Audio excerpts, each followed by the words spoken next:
Wow. Now, we know that one of our prior guests, who we need to have back on our show, Mish, the economic expert, has been spotlighting this city, and he predicted way ahead of time they were going to end up in bankruptcy. He did almost a year ago, I think. Yeah, amongst his other good predictions. Yeah. And he also exposed the fact, you alluded to part of their budget spent on salaries. Mm-hmm. They had just about all of their civil servants above $100,000. Now, I know California's an expensive city.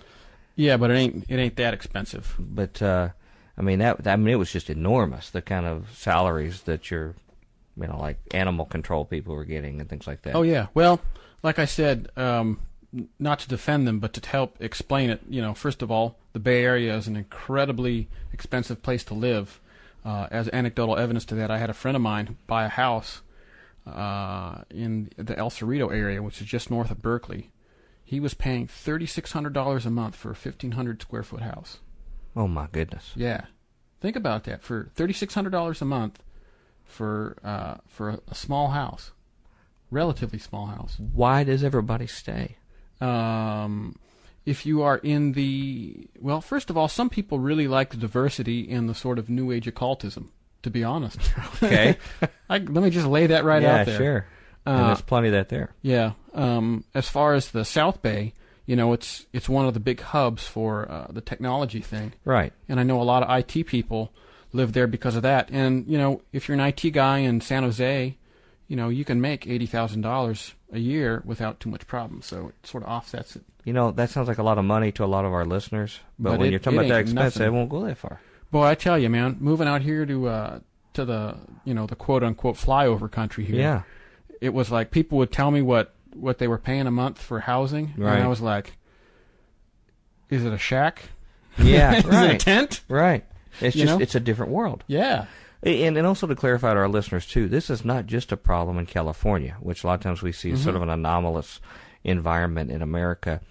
An even larger city that is now going through the same process is Birmingham, Alabama. Yeah, they made a number of bad investments with municipal bonds through a bad insurer, and now it looks like the city of Birmingham, Alabama is going to have to declare bankruptcy. It's a huge city. Yeah. And I think this is just the tip of the iceberg. It's not just going to hit individual families. It's just not going to hit Wall Street banks. It's going to hit our major cities. So either they're going to have to raise taxes dramatically. That's going to impact all of us. There's going to be all sorts of things changing. And I sure hope you're close to the Lord. I hope you have a good relationship with Him, because we don't mean to be a downer show, but we've got potentially some really dark things ahead. Yeah, there's a lot of shaking going on, and that I foresee coming. Yeah. And a lot of our guests as well, and it's good. It might be good to start preparing for that now. There may be a lot of local and state jobs that disappear, while at the same time the feds are hiring as fast as they can because of all this, terrorism and making everybody an enemy and surveillance society, police state. In the numbers of reporting in the economic world right now in the U.S., we're having massive drops in jobs in the corporate world and the public sector, but for government jobs, federal government jobs, it's increasing dramatically, even in this terrible economic state. Yeah. So it's going to be almost like communism, where most everybody works for the state pretty soon. Well, I remember listening to one political commentator, sort of an independent guy, say. He said this almost a year ago. He said, politics nowadays is communism, whether you color it red or you color it blue, and it was very provocative. But I think he was really highlighting some of the non-differences with the current political candidates. Right. Well, this is just something we want you to be aware of. Yeah. You get your financial house in order. Yeah, it might be good to stock up on stuff, and instead of buying filet mignon every day. You buy some more hamburger. Well, and also instead of wasting all your money on entertainment, just listen to the Future Quake show each day. Well, I was going to say that somebody could buy me a new car, because that Jeep is looking pretty. Well, if they feel led to do that, then we're kidding, folks. We're just kidding. Of course, you put it out on the airways to our millions of listeners. I know. The Lord probably would have just dropped that in your driveway. I'm going to say this explicitly. I'm just kidding, folks. You'll learn this about me. I have kind of a weird sense of humor. Well, do you have another story for us? I do. It would seem that Japan has decided to be a little more transparent with some of their scientific experiments. Scientists at Hiroshima University's Institute for Amphibian Biology in Hiroshima, Western Japan, have bred transparent frogs whose organs can be seen through their skin. Okay.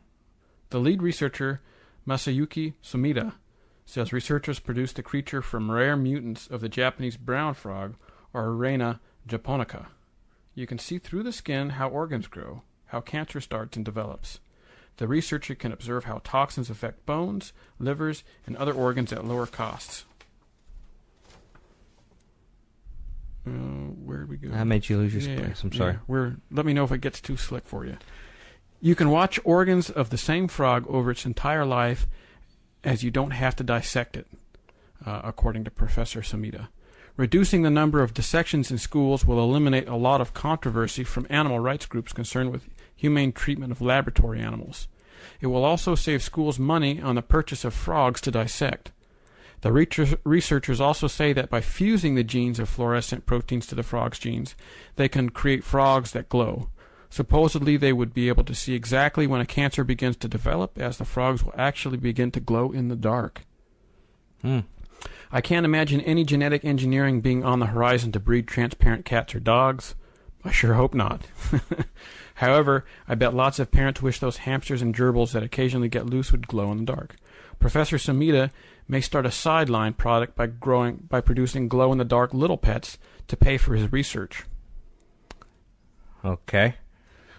That's an interesting thing. It sounds like they just want to do some kind of weird experiments like kids and then try to find some justification later to I tell what they're doing. as one of the frequent guests here at FutureQuake has mentioned, transhumanism is something that's growing by leaps and bounds. Yeah. The idea where they're taking genetically modified animals and beginning to combine those with other animals and in some cases humans and stuff. In this case, it would be transparent humanism. I hope I'm clear on that. You were a master at the little one-liner, the Benny Hinman style one-liner. Yeah. You can see right through me, can't you? See what I mean, folks? He'll be here all week, folks. Try the fish.